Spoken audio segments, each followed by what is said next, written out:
Holy Bitcoin home mining is back. I was pretty sure that just like GPU mining after Ethereum, the party was over for Bitcoin mining at home with ASICs after the upcoming halving in April. I was wrong. Three things are coming together right now that will coalesce into what appears to be one more cycle for the home miners, even if you're continuing to run the last generation of equipment, something like an S19J Pro. Thing number one. The pump. In the 1970s, Arnold Schwarzenegger was pumping iron in a movie called Pumping Iron. Similarly, in Q1 of 2024, Bitcoin's price has been bumping to its previous all-time high of 69,000 per Bitcoin. That's like a Russian Arnold Schwarzenegger. And this has a bit of a knock-on effect for those of us running this hardware. When the price of Bitcoin has a sudden and violent swing, really in either direction, suddenly there is blood in the water and the shark's eyes go black. Let me apologize ahead of time, and especially to anyone listening from outside the US, or maybe just if you're under the age of 40, I'm not only going to be using a lot of idioms and metaphors for this explanation, but I may also combine them in ways that may not make perfect sense to you. But anyway, what I'm saying is that we enterprising Bitcoin miners not only make money by mining up the Bitcoins, but also by processing transactions on the network. And when the price starts to pump like this, there are way more transactions on the network. And that's thing two, network transactions. If you're just now looking into Bitcoin mining, it would also be wise of you to start looking into the Bitcoin halving. Because coming up very soon, part of where the income comes from for running these machines gets cut in half. It happens every 4 years. It is important to note that this machine won't suddenly make half as much, because another part of where your money comes from is those transactions. But a much bigger part is the reward itself, and that's what gets cut in half. I don't know exactly how much of each payment is reward and how much is transaction, but the amount of transaction money also changes all the time, as you can see from this profitability chart, where even though you have the same speed machine running all along, the amount of US dollars per BTC it pulls in jumps around kind of a lot. As more and more people get involved in Bitcoin in general, whether mining or just buying and selling, these transaction fees are going to stay higher than they used to be, the money people pay to like send Bitcoin around. So even 100 years from now, when there's essentially no reward left for mining, it will still make sense to run these machines at the right efficiency because there's transaction money, and there will still be a profit. Which brings us to thing three, efficiencies.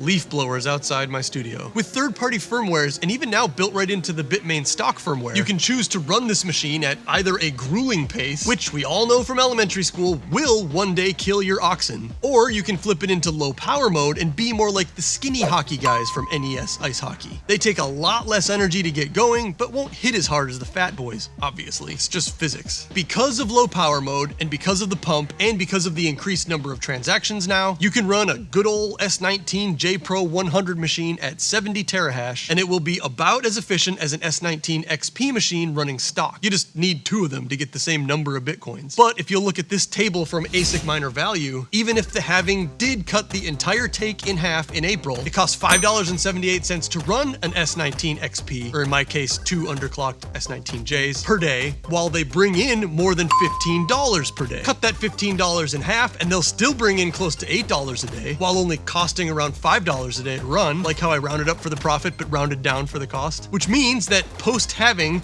cheap machines are still profitable. And current generation machines, this is an S21, are pulling in $22 a day while only costing $1 more per day to run. So after the halving, these are going to still keep chugging along, making significant returns for the next 4 long years. Where do you think the price of Bitcoin is going to be in 2027? Historically, at least, the price of Bitcoin only goes up as time goes by because of scarcity and relevance and hysteria, and now the stock market. And I'm pretty sure that even S19s are going to run for 4 more years in the green as long as you're running low power mode. And I'm completely sure that the S21 is going to profit for 4 more years. The act of buying these machines is still scary because this entire industry is completely filled with people trying to take advantage of newcomers. Like, I would argue that there are more people who will rob you than there are companies who will actually send you the equipment that you're trying to purchase. And that's kind of a bummer. I do have a vetted company that I've been in cahoots with now for over 3 years, where you can absolutely buy Bitcoin miners completely worry-free and send your many thousands of dollars away without causing your armpits to stink, because stress sweat stinks more than like hard work sweat does. They are called Musk Miners, and there are several ways to contact them in the description of this video. Mining Bitcoin not only gives you KYC free Bitcoin, but it also allows you to basically lock in the price at which you DCA into the market, to the price of electricity you pay to mine it. When the line on this chart is green, you're basically buying Bitcoin for cheaper than the public does. That's really all there is to it. You pay for electricity and you get back Bitcoin at a lower price than buying Bitcoin. If you don't have a way to run these machines at home, home, they suck a lot of power. They run on 240 volts, which is not what comes out of your regular outlets. They produce an absurd amount of heat and noise. You can also have these machines hosted at Musk Miners for 8 cents per kilowatt hour all in. And that will be cheaper than the power you pay for at home in almost all cases. Clearly, they get it for even cheaper and take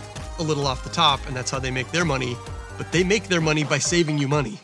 It's kind of amazing. They'll also cover the cleaning, the maintenance, they'll replace fans when they break off, whatever else is needed to make sure that these machines run worry-free for the next 4 years. Contact Blake.